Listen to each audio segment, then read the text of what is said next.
আমার বাড়ির ফুল রেনোভেটের কাজটি করেছেন তানজিন ভাইয়া। আজকে আপনাদের সাথে পরিচয় করে দিব সেই ভাইয়ার। আসসালামু আলাইকুম।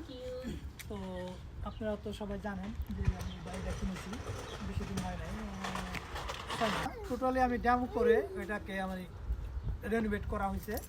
তাই এটার মূল কারিগর হলো যে আমার ভাই, সে হলো কন্ট্রাক্টর, তো তার মাধ্যমেই করা। তো আপনারা সবাই দেখছেন বাড়ির ভিতর মানে কতটা সুন্দর হয়েছে, কতটা ফিনিশিং হয়েছে। তো যদি আপনাদের নিউ ইয়র্কের ভিতরে বা পেনসিলভেনিয়া, নিউ জার্জি কেউ যদি কোনো কাজ লাগে বাড়ির কনস্ট্রাকশনের বা ভিতরে রেনোভেট করার, এভরিথিং, রুফিং, যত ধরনের কাজ আছে বাড়ির, তো আপনি ভাইকে ফোন দিতে পারেন। তো যদি আপনাদের ভালো কাজের প্রয়োজন হয় বা মোটামুটি ভালো একটা প্রাইস সে নেয়, অত বেশি চার্জ করে না, এটার আমি সাক্ষী, বা আমার বাড়ির কাজ করছেন এবং খুব ভালো মনের মানুষ। তো যদি প্রয়োজন হয় আপনারা এনি টাইম, ওয়েবসাইট আছে বা ফোন নাম্বার আছে, আপনারা যোগাযোগ করেন। তো ভাইয়ের নাম তামিম মাহমুদ। তো ভালো থাকবেন, সবাই ভাইকে সাপোর্ট করবেন।